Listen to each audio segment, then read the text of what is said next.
Oh, I heard that. Good job. Yeah, you're welcome. I did it extra hard for you that time because you say you can't hear when I do it. You did it extra hard for me. No context. Yeah, okay, cut that. Cut. Simo! We're back. What's up? We're back. Gonna do the thing. Are you used to having your name screamed in your ear? Are you excited? That's the real question. Well, it's funny because we may or may not have met up at some point recently, and you didn't actually scream the name. I was kind of disappointed, actually. I'm not gonna lie. Oh, I'm sorry. I'll get better. We'll do better. That's what this video is all about. That's the thing. You can edit it in. Oh, that's a great idea. Let me run down to the studio. But that's what this video today is all about, is getting better. Because, well, maybe it's a day of vindication. Maybe it's a day of reckoning. We'll see. Because a I'll Pro remember Tour... that when we do our video, just for the record. I know. A Pro Tour happened recently. Pro Tour Lorwyn Eclipsed. So, oh God, how do you think cards we rated before Lorwyn Eclipsed was released did at the Pro Tour? We're going to go over that today. Oh, no. Who knows Magic better, a Yu-Gi-Oh player or somebody who's spent their last 30 years playing the game? Who knows? Obviously Let's find out today. Obviously me. I know you would. I know you hope that. I hope that too. I'm a little scared as well. This is going to be really something. So this Pro Tour went down. It was a few weeks ago now, but it was a really exciting Pro Tour. People are really happy about it. It had a lot of variety in terms of what got played. And we have here how many copies of these cards made the top 8, their rank in terms of Lorwyn Eclipse cards, and we also have how many were played in the Pro Tour in general. And I pulled out the star rankings you and I gave these cards. Ooh, okay. For the extra little needles. So what I'm going to do is... Before we get into it, is this data all provided by WotC, or is this people like, is this the basement dwellers who like crunched the data and gave us this? I think the correct answer is both, but WotC does have a pretty nice little write-up. I just had to do a little math myself going through and being like they didn't rank the cards, right? They just gave us numbers, so I had to make some ranking. Why? Does Konami provide this? Yeah, tell me. The top decks. Anyway. What's a top deck? Like the top cut, like when it's like top, 16 or top 8 or whatever, we will get that breakdown of what the decks are. And that's it. You don't know how many copies of the new card got played at your competitive event? So the way we find that out is eventually people will publish their deck list online, and then our basement dwellers have to compile all the data to figure that out. It is not given to us on a silver platter like you guys get. So just for context here. Well, let's get on the dang platter. Remember this card? I do. I believe this was the first card you showed me out of the new set, if I recall. It was. Okay. We got Ashling Rekindled. Yep. Do you want me to read it off again, or? That's a good question on a recap show like this. We probably don't have to. Okay, sure. But definitely, if you want a refresher, you can, if it would help your evaluation. I'm going to read it for my own sake, because that's assuming I can. I know one card in particular I remember, but we'll get to that later, I imagine. Yeah, it helps our watch time for sure. Exactly. So this is Ashling Rekindled. It's a 1 and a red for a 1/3 legendary elemental sorcerer. When it enters or transforms, you may discard a card, and if you do, draw a card. At the beginning of your turn, at the beginning of your first main phase, you may pay blue. If you do, transform it, and it transforms into Ashling Rhymebound. This is the similar stats and tribal typing and everything. When this transforms into this, at the beginning of your first main phase, add 2 mana of any one color. Spend this mana only to cast spells with mana value 4 or greater. And at the beginning of your first main phase, you may pay red. If you do, transform Ashling. Cool card. Do you remember what you gave this card? So this is where I'm really going to get graded. It's fine. I can help out. This is supposed to be a trick. I think I gave it a 3. Yeah, that's what you'd probably do the same today. We both gave this card 3s. We both said in our beautiful tier, not tier list. In our beautiful numerical ranking system where 1 means no play, 2 means a niche player, 3 means a role player, 4 means a staple, and 5 means a ban, we gave this a 3 as a role player. I don't think it makes or breaks those decks, and I don't think it's going to get banned, but I think it's like a solid 3. It's a good card. I was thinking 3. So, what do you think that means in terms of how many copies got played at the Pro Tour? I'm going to give you the player count. Okay. The player count is 306. 306 players, and you can have up to 4 of these in a deck. So, yeah, we're firing in the dark here. So I have to guess a number between 1 and 1,224. That's what you're telling me. How many of these do you think were in the Pro Tour? You're going with 0? Okay, we went from 50-50 guesses to 1 in 1,200 guesses. Well, I mean, getting it perfectly right is almost impossible. Just give me a little range. Oh my God. Okay. Do you think it's 100-ish? Sure. Okay, so if we thought this was like a 3-star card, that's like not necessarily a staple though. So it would be like, that would assume that maybe like some deck plays this and there's like 2 to 3 copies of it. And that's assuming people play that deck, because if people play a better deck, then that could be just completely off. So that's going to immediately cut the numbers down significantly. So like no matter what, I think we're probably in like the low hundreds, unless this deck was like all everyone was playing, which could have been the case. I will say I have to do like math. If I say that like 2 to 3 copies got played per person, and if I want to assume like, let's say 10% of the field played this. So 10% of 300 is like 30. So 30 times 2 to 3 would be 60 to 90. So yeah, like that sounds about right. I'll give it like, I'll say like, yeah, I'll be even a bit more generous. I'll say 100 copies of this card were played. 100 copies at the Pro Tour. Yes. Well, this is an example of why you are an excellent, excellent guest, because we'll just give you that one. There were 94 copies played. Whoa! Look at that. That's the best I've ever done with any. Apparently, we need to do this guessing game. Oh my gosh. And you were like panicking about it. Oh my gosh. So that made it the 13th. And this might be relevant later. So this made it the 13th most played card out of Lorwyn Eclipsed here at the Pro Tour. I'm taking notes. I think it sat very nicely into its range here. I'm going to show you a card. This one, I don't know how familiar you are. Actually, let's just do it. Let's see what you say about this card. Roaming Throne. Hey, I played this card. I know this card. This is a sorry. Maybe I have played this card. I don't know when this video is going live. I don't know when there's something coming out soon. You'll love it. There might be something coming out. Okay. I've never seen this card in my life. This is a 4-mana artifact creature golem with Ward 2. Is a 4/4, by the way. And as it enters, you choose a creature type, which may or may not have been relevant, the thing that we may or may not be referencing. And it's also the chosen type in addition to its other types. And if a triggered ability or another creature you control of the chosen type triggers, it triggers an additional time. Do you think this is a competitive standard Magic the Gathering Pro Tour card? So this wasn't in Lorwyn Eclipse, correct? Correct. This is from Lost Caverns of Ixalan, and it has been a Commander darling, as you may have some. Yes, you may understand now. That I may or may not understand. Yes. So are you asking? So you're asking if this is a card that would be like standard viable? Yeah. Huh. That is interesting. It's of the chosen creature type. The ability triggers. So in the instance of if we're pairing it with the Ashling, that means you get to double discard, double draw. That's kind of cool. And then I think on the flip side, you'd get to add 4 mana. That was something I really didn't clock until I tried a deck for myself. And yes, it works that way.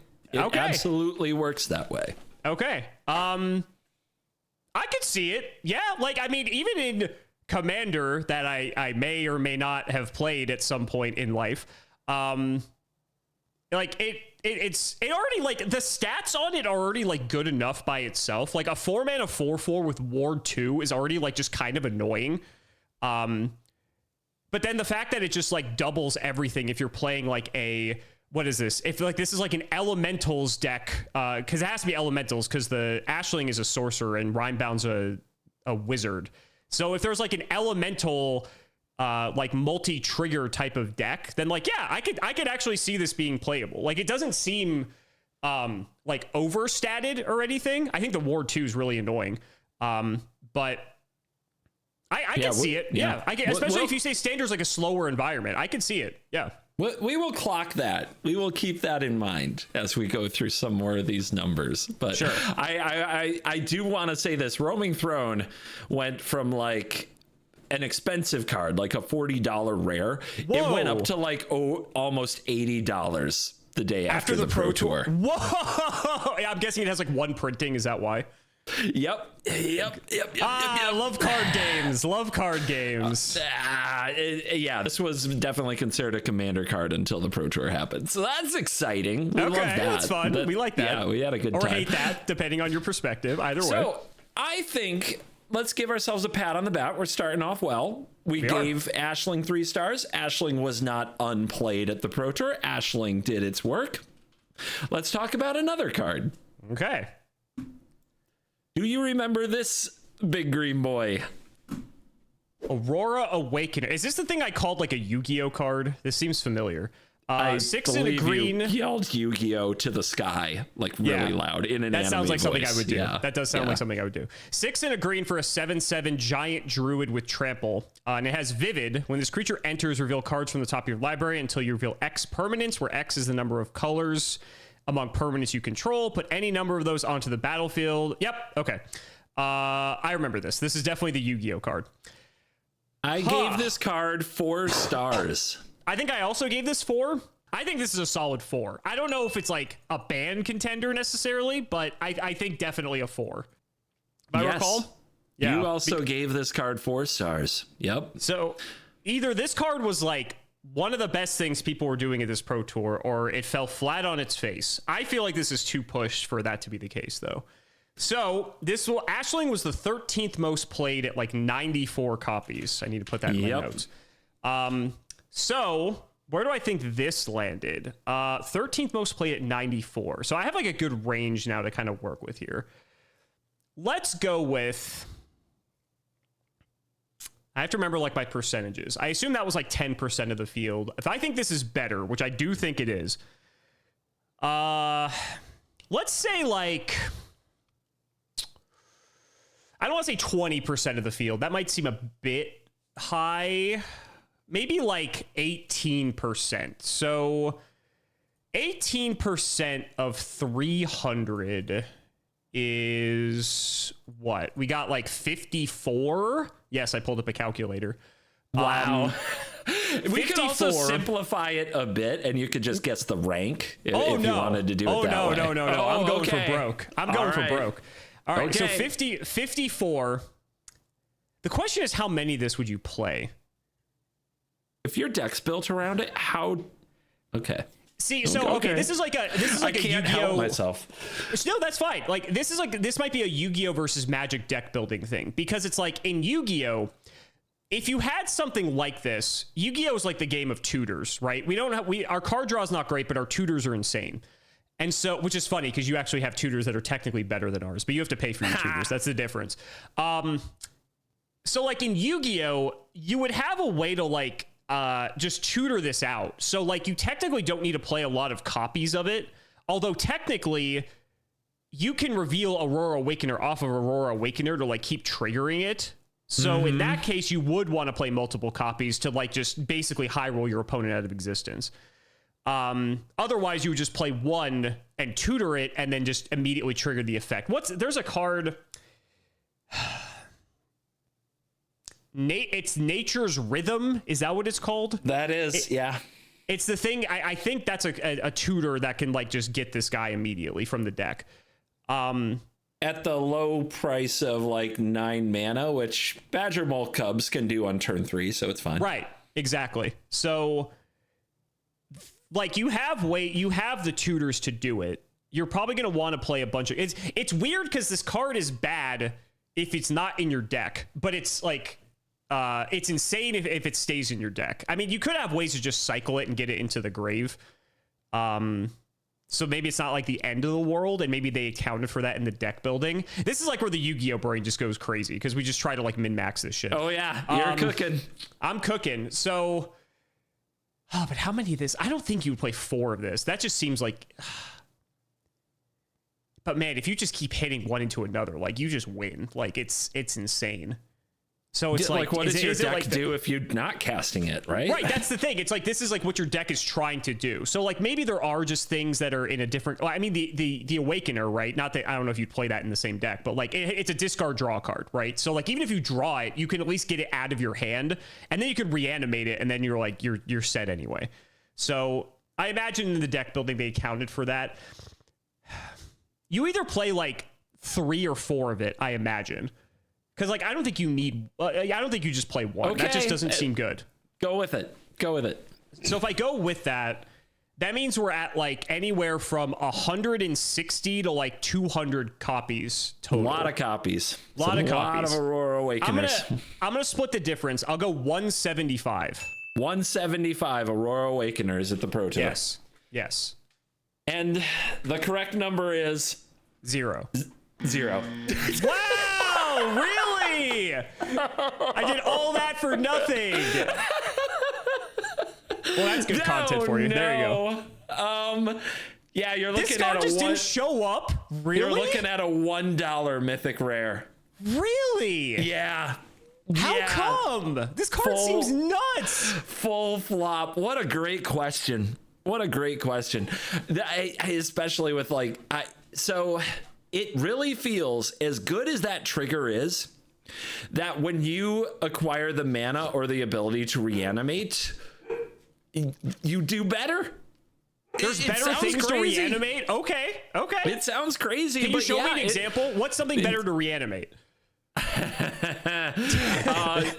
So the most played reanimator. That's fine. Okay. No, it wasn't going to, so I'll put it on there. But I think I've shown it to you before. It's hard to recall exactly. But that's fine. I'll remember. Maybe. This is the card also out of Lost Caverns of Ixalan, turning out to be a good set. That is still the reanimation target of choice. I don't think you've showed me this card because I think I'd remember the art because the art is sick. Bringer of the Last Gift, 6 and 2 black for a 6/6 flyer. Vampire Demon, if that's relevant. When this enters the battlefield, if you cast it, each player sacrifices all other creatures they control. Then each player returns all creatures cards from their graveyard that weren't put this way to the battlefield. So board wipe and reanimate the whole yard. Huh. Okay. I mean, yeah, it requires a bit more setup, though. I don't know. I feel like the other guy's just like better, but maybe that's just my Yu-Gi-Oh brain. I guess like Aurora Awakener requires some setup as well. You need multiple colors in play, right, which also doesn't feel like it should be that hard. But yeah, maybe they haven't cracked it yet. You know what? I'm gonna go with that. You and I, we understand the Awakener. The pros do not. They haven't figured it out. That's what the our brains is. Are just too colossal at this point that, you know. Yeah, that's gotta be the answer. It's exactly. Gotta be it, you know, as YouTubers, you know, that's definitely where we are on the totem pole. Absolutely. We're never wrong, CGB. We've never been wrong in our lives. I don't know. This feels like we're really wrong. Yeah. 0 copies is a lot of not good. That's a lot of not good. All right. That's a lot of not good. But let's hear what this is one where I guess one problem is it reveals X permanents. Lands are permanents.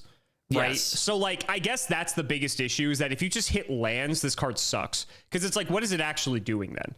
But it's like, I guess like from a Yu-Gi-Oh brain, we don't have lands. So I'm thinking, everything you hit is insane. And that could be the case with Magic too, but like you have to avoid the lands, which I think is probably the biggest issue. If it said reveal X non-land permanent cards, then we might be cooking. So maybe I just overlooked that. Here's a thought. Okay. What if our deck only has 7 lands? Oh, well, I mean, we only need that in Badger Mole Cub, right? I'm just saying. Yeah. What if we only 7 land deck? 7-land deck. Nothing you but always bangers. hit. You always hit. It's brilliant. Okay, this next card.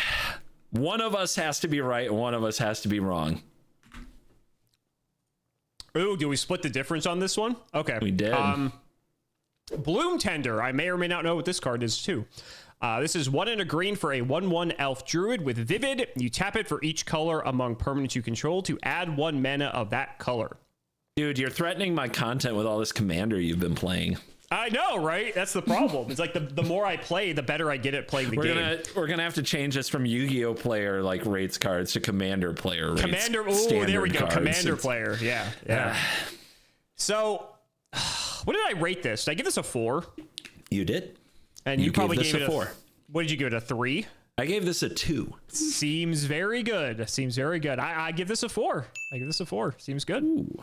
I'm actually giving it a 2 for standard. Interesting. I know. I'm right.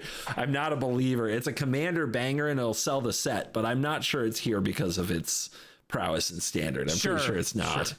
Oh, 2. A 2. Really? Mm-hmm. Maybe I'm just too commander brain because this card just seems insane to me. Like, is this too slow for standard? Like, it might be. I mean, what do you think? You can guess the rank, and if you're still passionate about it, you can guess the number of copies. Okay. I need to put Aurora Awakening 0. You need a notebook. I do. So, I mean, this obviously just seems more generic, right? In terms of like, so many green decks can just play this. I guess the one problem is that this is probably competing for space with Badger Mole Cub. So it's like, if you have the Cub, do you really need this? Right? I mean, you can have both. That's fine too. Yep. Obviously, you want something else with a different color because Bloom Tender wants different colored permanents that aren't green, where Badger Mole Cub doesn't care. So, because Badger Mole Cub was also 1 and a green, right? Yes, exactly. Yeah, right. So I maybe I was just too commander brain when I was evaluating this at first. I'm telling you, commander will get you. Yeah, I mean, it is a nasty format where nothing gets removed and everything is explosive. Yeah, it's not that this card's bad. It just feels like Cub is just better most of the time. And if that's the case, then like, unless you really need the extra ramp or you're playing like a more multicolored deck where this gets value, because like if this is just tapping for 1, you would rather just play a cheaper dork. If it's tapping for 2, that's like fine, but it's like obviously in commander, like you're typically having it tap for 3 minimum. And that's where it just gets crazy. So you sound like you're backpedaling. You sound like you might be lowering your rating on this. Yeah, I want to say this card saw play, but I don't think it saw like a ton. I think if there's like a big mana deck where you're trying to just I don't know, cast some really big stuff and you just need the mana, like you need Cub and this, then maybe it saw play. But I feel like in most instances you rather just play Cub. So with that being said, I am backpedaling for sure.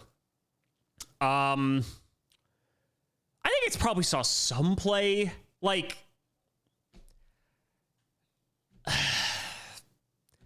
I'll say 40 copies. 40 copies of Bloom Tender. I'll say 40 copies. Yeah. All right. The answer for Bloom Tender, one of us is right, one of us is wrong. 0. Wow. Okay. 0 Bloom Tenders. I wanted to give it some credit. Tour.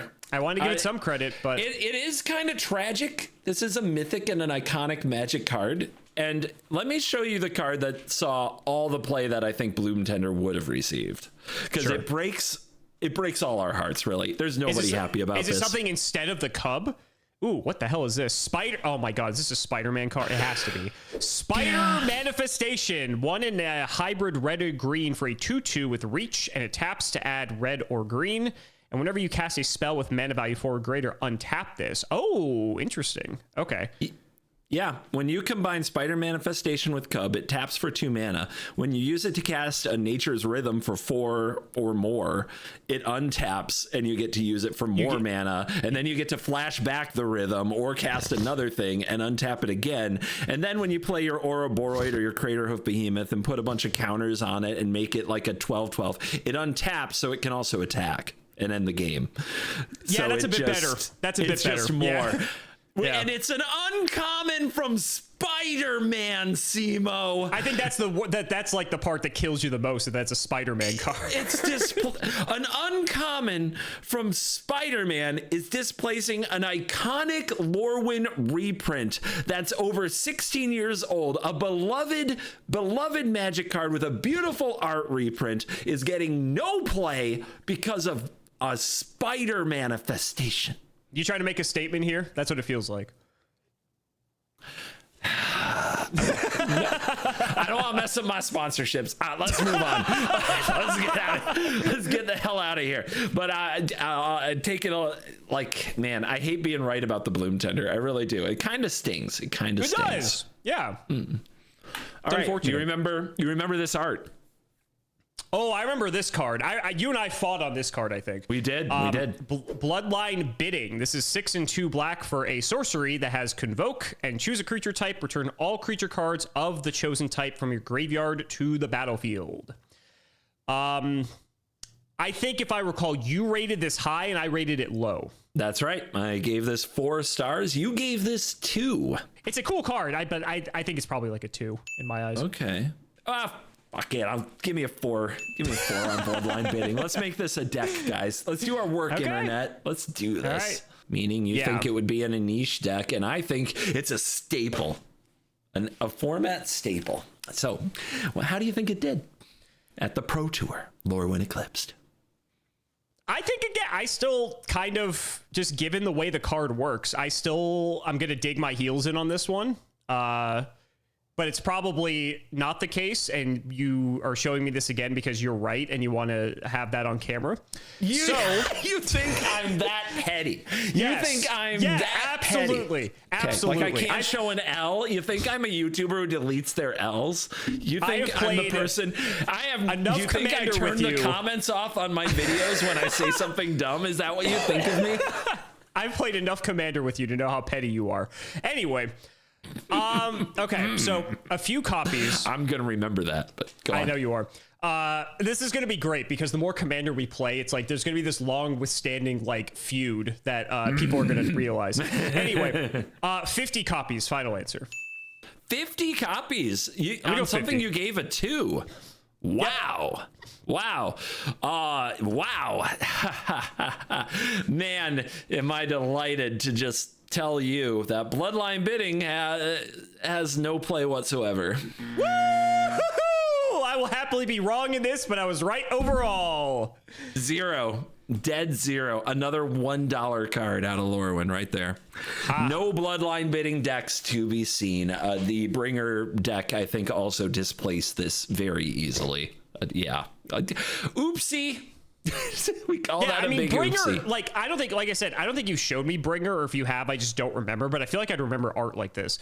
I feel like Bringer's just better than this, right? Oh yeah. I wish I had shown you Bringer. That seems like, I don't know how I missed that one, but I don't know if we were doing these videos when, here's the thing, 3-year standard, it's like 100 years ago that Roaming Throne and Bringer came out. It really is. Like, when was that? Lost Caverns of Ixalan. Is that 2023? Fall of like 2020. Did I know you? I don't think we knew each other in 2023. So like that's probably why you never showed me this. Unless like obviously sometimes you pick other stuff, but what the hell are we doing here? I don't know. Anyway, another card. Yeah, we were a little split on this one. Let's see what you remember. Dawn Hand Dissident. I think I remember this. Is this the thing? Yeah, this is the Blight card. So I think it's a role player. I think it's a solid 3 for my little Dawn Hand friend. That's what it is for me. I was going to give it a 2 initially. You talked me into a 3, but right. I'll stay with 2 out of principle because that's what my guess was before you convinced me. So this is a black 1/2 elf warlock. Sorry, 4/1 black, excuse me. You can either tap it to blight 1 and surveil 1, or you can tap it to blight 2 and exile target card from a graveyard. And also, during your turn, you may cast creature spells from among cards you own exiled with this creature by removing 3 counters from among creatures you control in addition to paying their other costs.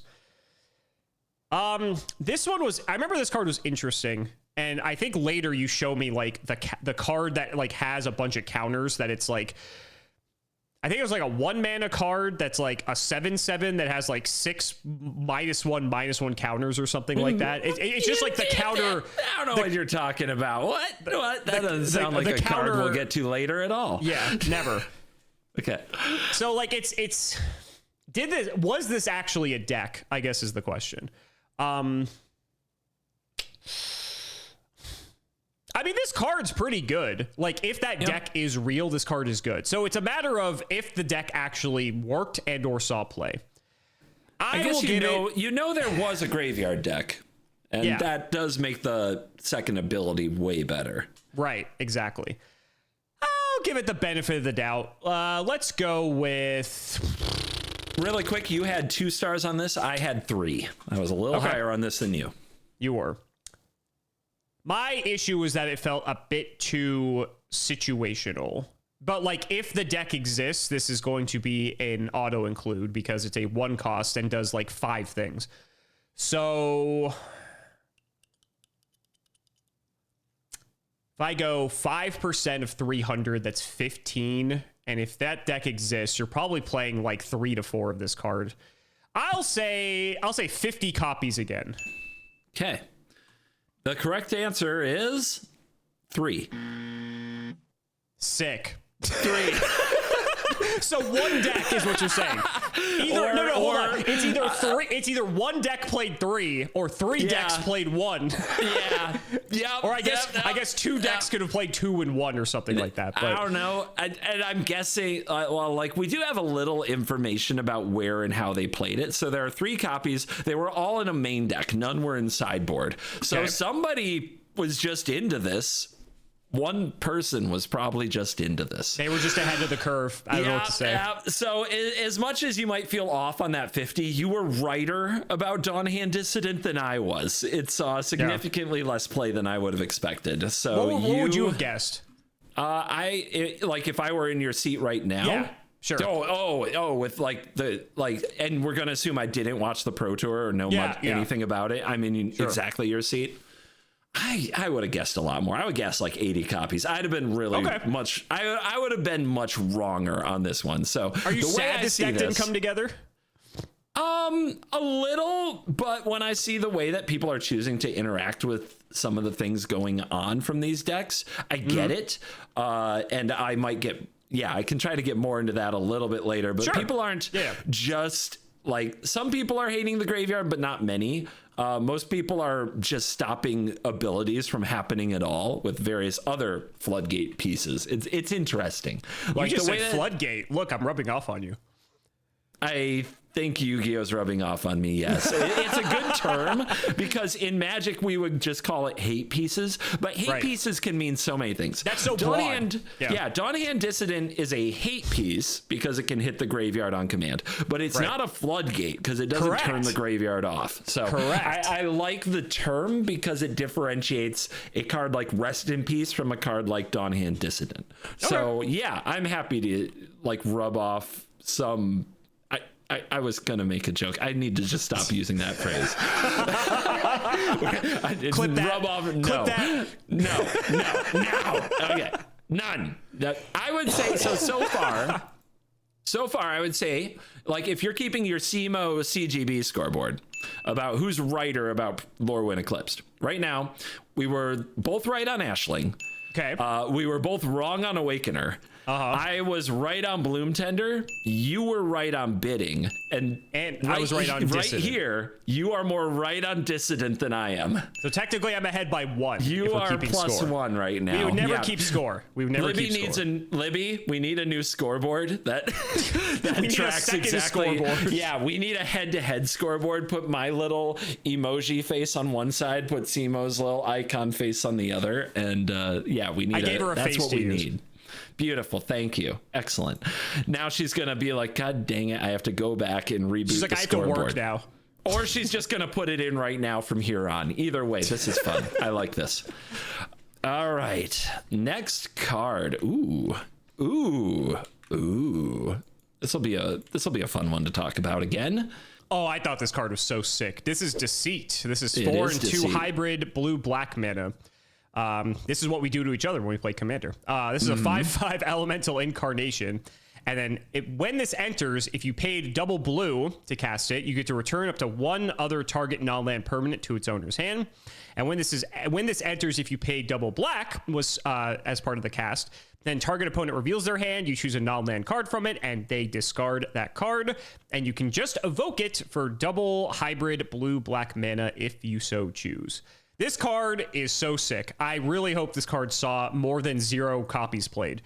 You remember what you rated it? I thought did I say this was a 4? I think you should. Maybe you gave it a 3.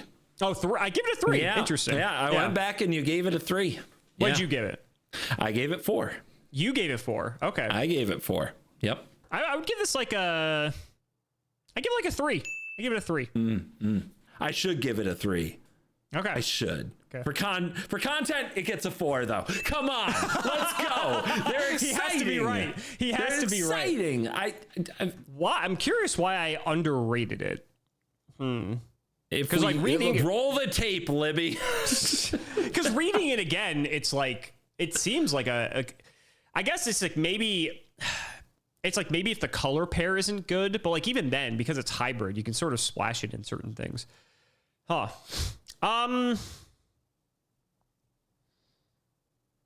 Interesting. I'm questioning myself. I'm like, this feels like a 4 to me, but I gave it a 3 for some reason.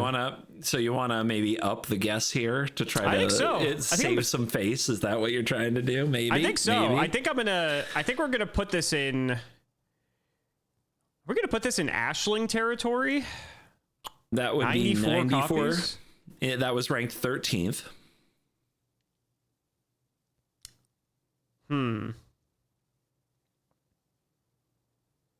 I think we'll put it in Ashling territory. I think we're going to. I'm going to go for it. I'm going to go. Ashling's a lot cheaper, and you could just like do a bunch of stuff with it. But this, you can just evoke it though. God, it just seems so good because it's like so good early game and then so good late game. Like there's like, all right, I'm going for it. 110 copies. 110 copies. 110. I think it's more than Ashling. You're not nervous at all about over 100 copies of this mythic at the Pro Tour. Going for it. The number is 260. Whoa!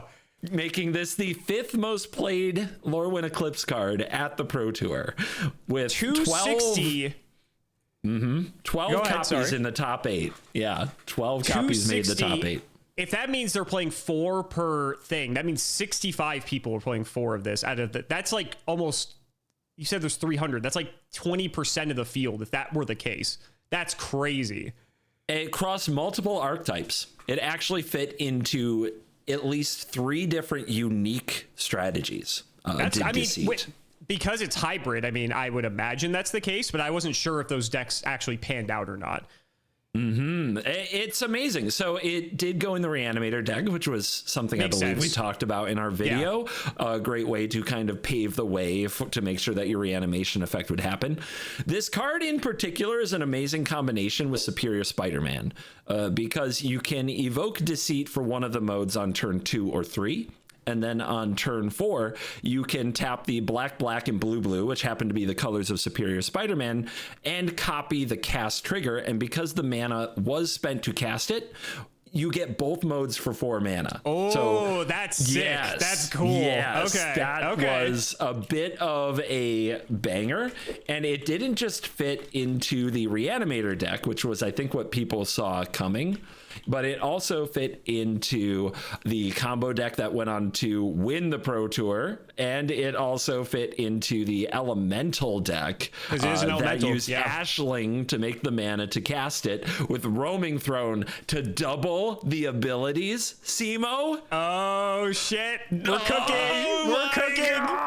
card. Deceit absolutely broke out. In financial news as well, going from about $20 to about $50 overnight, and I'm surprised it was now only 20 one of the to chase start. cards of the format. I mean, I think people were a little cautious. It did seem a little slow for standard. If people are making 1,000 mana on turn 3, making them discard a card might not be what you need to do. Well, it turned out that there were so many things you could do to abuse deceit. It didn't really matter. Like the Superior Spider-Man line we talked about is just so good. It's so good. 4 mana, 4/4, bounce a thing and discard a thing. And because you stack the triggers in the order you want, you could bounce and make them discard the thing. So it also just kind of removes something. That's so cool. I'm still like understanding like how like triggers and stuff work, because it's just so different compared to Yu-Gi-Oh. But like, man, that's so awesome. I love that. Do you know what the most awesome part about Deceit really is? That I rated it slightly higher than you. Okay. We're back to even. We're back to even, baby. We're tied. Yep. All right. Oh, good. How fitting the deceitful card worked in your favor. Interesting. Hell yeah. Can I get like confetti? I need a sound effect, Libby. And remember, I pay you, Libby. Emo does not. So Bristlebane Battler. Remember this card? Yes, this was exactly what I was describing about 10 minutes ago. This is a 1 and a green for a 6/6 with trample and ward 2 for some reason. It also has this creature enters with 5 -1/-1 counters on it. Whenever another creature you control enters with a while this creature has a -1/-1 counter, remove a -1/-1 counter from this creature. I know you're not impressed. You're not impressed. I'm not impressed. I think it's a 2. I think it has like a purpose in like a deck like that, but I think that's the only reason you would play this card is for that. So I'm gonna give it a 2. I think there will be a standard deck for this guy. I see it. Okay. I see the Battler murdering some people out here with that. That ward is going to be annoying. This is a 4. I'm going to go with 10. 10 copies. I'm going to go with 10 because the other guy had 3. So I'm going to, man, should I even go lower then? Because like I feel like that's like the synergy right there. So you had 2 stars for this card. I had 4. Okay. Big difference here. Big difference. I want to say you either showed me, I think you showed me a better card than this. I think it's in black that does something similar. Maybe not. I don't remember. But maybe I'll find out later in this episode. Yeah, I'm gonna say. Actually, I'm gonna change. I'm gonna say 5. I'll say, you know, 5 stars. You gave it 5 stars. No, not 5 stars. No, 5 stars. 5 stars. Write it down. Write it down. 5. Okay. 5 copies. Because I'm gonna say there was 2 people who played the Dawnhand Dissident, and so then that means like split like a couple of those for the Battler too, because the synergy's like obvious there. Okay. I want to say 0, but I'm going to be a little bit generous. You should have said 0. It's 0. Okay, good. Because this card sucks. Dead 0. Yeah, this card is dead. Dead on arrival. 0. Yeah, good. 40 cent rare. Yeah, nice. And I would say, since I dastardly thought the ward and the like boggle strategy, I also clear like Libby might roll the tape. Depends how much work she wants to do right now. But I did say best of 1 card, but that's not an excuse. It's a slammer dunker for me. Wow. Okay. This is going to be a best of 1 arena deck. I'm locking it in. It's not an excuse. I should know I'm rating these and we're judging them by like pro performance. So looks like I won this battle, CGB. You very much won this. You won it by 2. By 2. It should be over 2 points because it was a 2-point difference. I'm just saying. It probably should be. Yeah. When we're scoring these, so you had a 2 and I had a 4, and you had a 4 and I had a 2 earlier. So those even each other out. Okay. But this is the first time you've been +2 on 1 since then, which means I was up. No, we were tied. This is Libby's problem to figure out the math. We were tied. I'm pretty sure you're up 2 now because there's a 2-point difference here, and it's clearly a flop. 0 copies played. I love how Libby's going to have to figure out the rules of our game as we change them in real time. It's great. Libby's good at her job. Libby's got this. Libby's a paid professional at the editing game, right, Libby? Right? If Dawnhand Dissident had 0 copies played, I would have also said this had 0. That's the only reason I thought it had like even more than 1 copy played at all. Because like that's the only real synergy I feel like exists. I still, this and Sheltered by Ghosts, I'm still scared of in best of one. But Okay, well, you and Amy can figure that one out. They just play mono white and yeah, whatever. Maybe it's a brawl card. Who knows? People have been waiting for this one. Here you go. Oh, my beloved. All the comments come. Look, that's me holding the hopes and dreams of my commenters right there. Yeah. Bitter Flowers for Simo. Bearer. Double black for a flash flying 1/1 fairy rogue. And at the beginning of your upkeep, you lose 1 life and create 1/1 blue and black fairy creature token with flying. Oh, how interesting. How interesting. I believe I gave this card. Did I say this was a 2 or a 3? You gave this a 1. Oh, I gave this a 1. You Wow. gave this a 1. You're only 1. You gave this a 1 and said no play. Well, this is a huge opportunity for you to get a lot of points, because what did you give this? I gave this a 4. Oh, here we go. This is a 3-point staple. This is the biggest swing. Yeah, this is the biggest hole in the game right here. You know what? For content, I'll give it a 1. Oh my! For content, I'm going to give it a 1. Yeah, I think this is a 4. I think this is a locked in 4. I don't believe it. I'm still not a believer. Even though Deceit saw as much play as it did, I think Deceit's way better than this. I think, again, they're trying to give you the member berries, and I just don't. I think 17 years or however long it's been is just too cruel. I think the game has changed. I'm going to tell you right now, before you even finish your monologue, this is a $20 card. It can be a $20 card. That doesn't mean that it's being played. You know, people could just, or at least people playing in standard. They just might light their money on fire. Yeah. People just like cards because of the art and the collectability and Commander, right? Like maybe people are playing in Commander. Sure. Obviously a Commander card. Obviously. I still think people played with it. I'm not going to say it saw 0. Because obviously I think people just wanted to play with it regardless. So let's be nice. Let's say 50 copies. 50 copies. 50 copies. Well, this is a tough one because it's not enough copies for me to say I'm right, but it's definitely not 0 to say you're right. The number of copies at the Pro Tour was 16, making it the 26th most played card out of Lorwyn Eclipsed. What was that, comments? What was that? Huh? Which means there are probably 4 Bitter Bloom Boomers. Bitter Bloom Boomers. That's what they should have named this card. That is I'm calling that from now on. That is what this card is named to me. I don't care what anyone says. Someone send me a bitter, or if you meet me at some event, give me a Bitter Bloom Boomer. I'm going to mount that on my wall. Considering the difference between me saying it would be a staple of the format and you saying no play, 16 and the 26th out of 38 Lorwyn Eclipse cards played at the thing, I think you are righter than me. I think I have to. Oh, you think? Yeah, huh? Yeah, I think I have to give you a point on this particular sorry. one. I get 3 points on this one. Thank you very much. No, I think it's 1 because your 1 isn't completely right. If you had said it 2, you would get 2 points. I think you only get 1 point because you were also not completely correct. I should still get 2 points. How about I get 2 instead of 3 because I was right? I would say 1 for sure. Well, to be fair, you pay Libby and I don't, so like that's she has to do what you say. Put 1 point on the board. Comments, let me know if you have a good way of scoring that. Let me know. Bring it on, haters. I was right. I knew it. Okay, now here's a question. I didn't want to make this video. I bet you didn't. I was hoping you did. Here's a question though. Did any of the Bitter Bloom Bearer players make top 8? No. Okay, good. I just wanted more justification that I was right. I would have taken a point for that. Okay. But in fact, the top performing blue-black tempo, it's listed on the site as aggro, but it's not aggro. The top performing blue-black deck that probably would have run Bitter Bloom Bearer because it fits their strategy. Mm-hmm. This is one that got 24 points, so it went like 6-1 at the Pro Tour. It had 0 Bitter Bloom Bearers in the deck or sideboard. It didn't run any at all. That's pretty tough to see for the Bitter Bloom Boomers. Oh, Bitter Bloom Boomers in shambles. Indeed.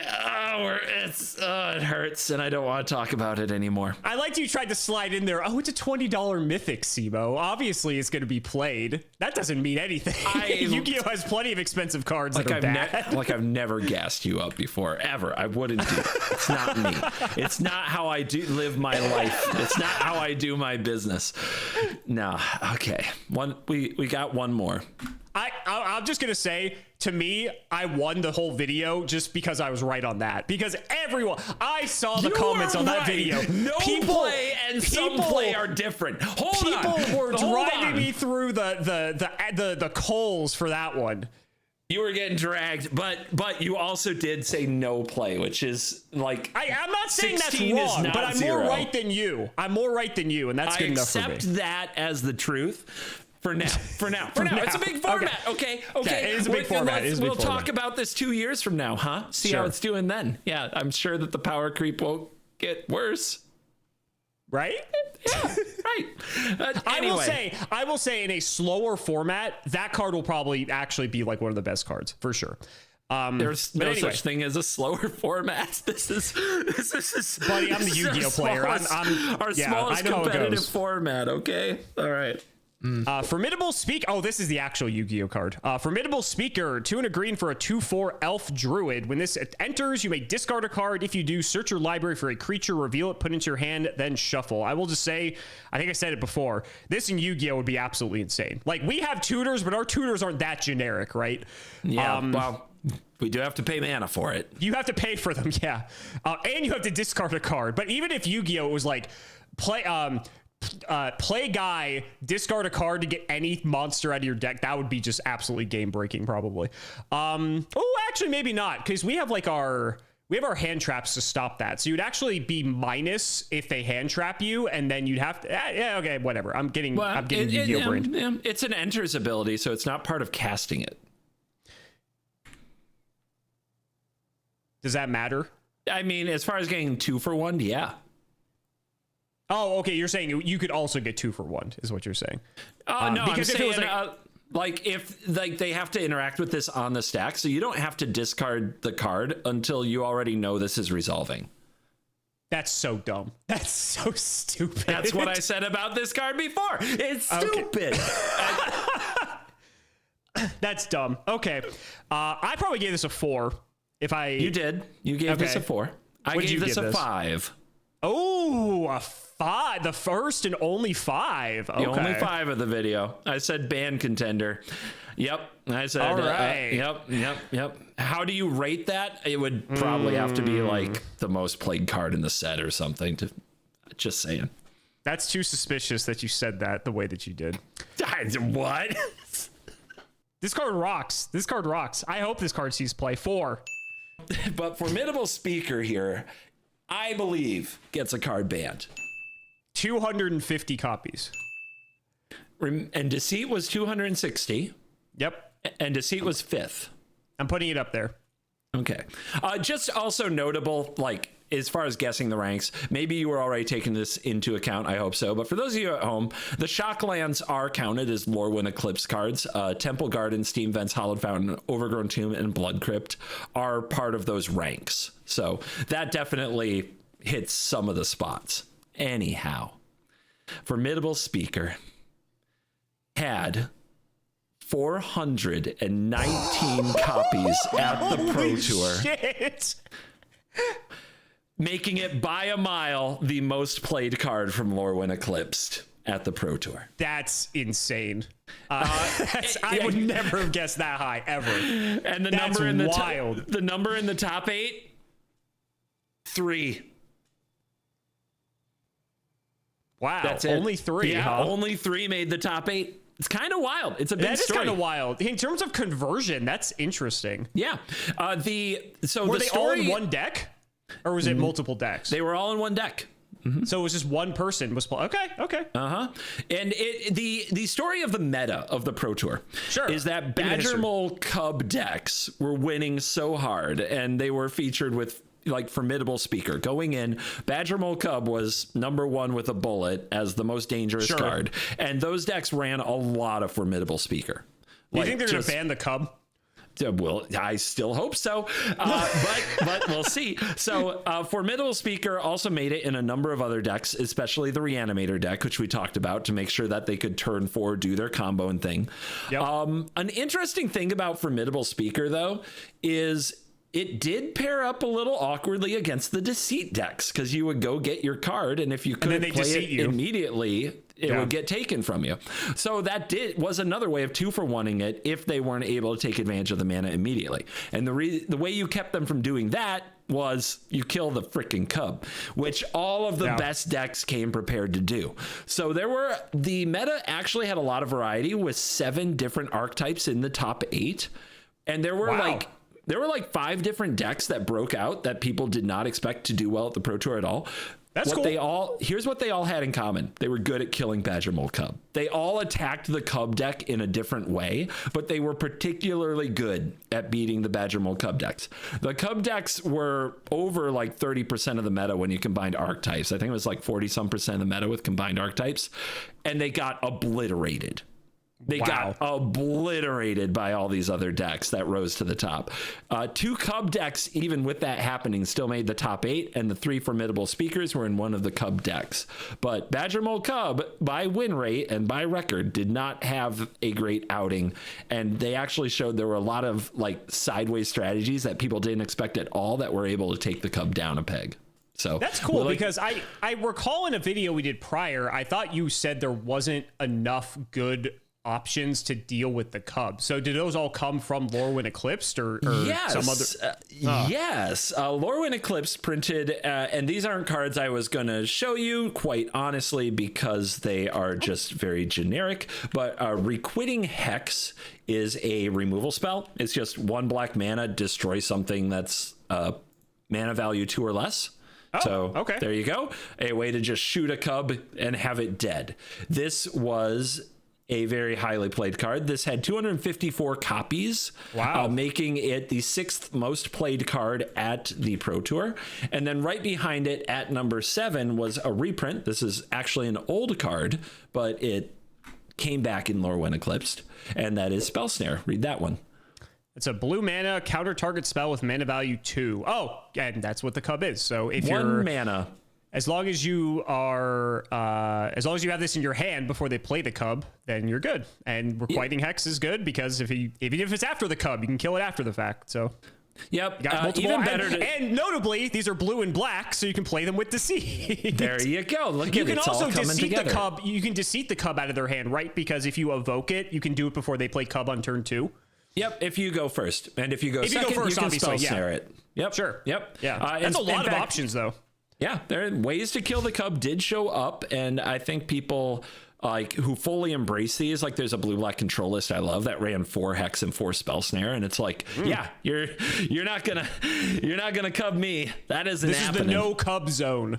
Yep, 251 copies, only 3 less than Requiting Hex, making Spell Snare the 7th most played Lorwyn Eclipsed card. So that's pretty fun. That is the last card, Formidable Speaker, where we started that. That is where we started our ranking. I gave it a 5. It was by far the most played card. I think you win that one. I think I win a point.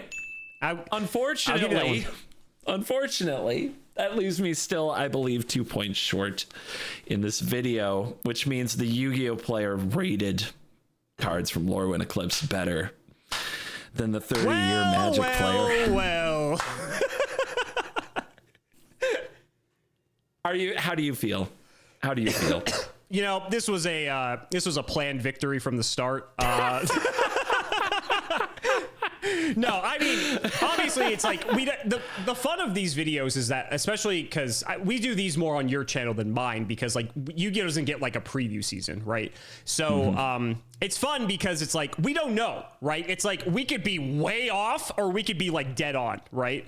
And it's like anything like that's like why preview season's fun, is because everyone has all these assumptions going in, and then when you actually get into it, it's like, wow, like this is like the way things ended up playing out. And I think that's what makes card games fun, is right. It's like until like they put cardboard to table, you don't really know like how things are going to play out.